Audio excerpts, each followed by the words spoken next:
বিছে অ্যাড করে দিয়েছি। কোমর বিছে না অ্যাড করলে এখানে কিন্তু অনেক কটা সেফটি পিন লাগাতে হবে, আর যেটা বাচ্চাদের মতো দেখতে লাগে, মনে হয় কি সরস্বতী পুজোর বাচ্চা অঞ্জলি দিতে যাচ্ছে। ঠিক আছে, খুলে যাবে। কোমর বেল্টটা ম্যান্ডেটরি এই শাড়ি পরার মধ্যে, এটা খুব জরুরি। দেখো এখানে কোনো বেকে নেই, পুরো শার্প আছে।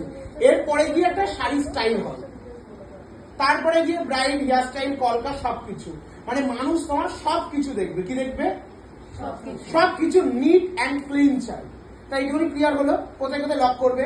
First lock, second lock, third, fourth. এখানেও কিছু করতে পারে, ঠিক আছে, কুচির নিচেও করতে পারে, এই জায়গাটাই করতে পারে যদি মনে হয়। যেহেতু এটা ভারী শাড়ি না, এটা বেনারসি না, বেনারসি কি হবে না ফুলে ফুলে থাকে, তখন লক করতে হবে। বাট এখন যত দিন যাচ্ছে এরকমই ডিজাইনিং শাড়ি কিন্তু সবাই পরছে, আমাদের ব্রাইডরাও পরছে, তাই আজকে আজকে ডিজাইনিং শাড়ির পরে আজকে দেখানো হলো। ঠিক আছে, তো তোমরা যারা বুঝতে পারোনি তারা আবার নেক্সট দিন বোঝানো হবে। আর এটা আমরা সোশ্যাল সাইটেও পোস্ট করছি। তোমাদের আজকের বোঝানোটা কেমন লাগলো অবশ্যই কমেন্ট বক্সে জানাবে।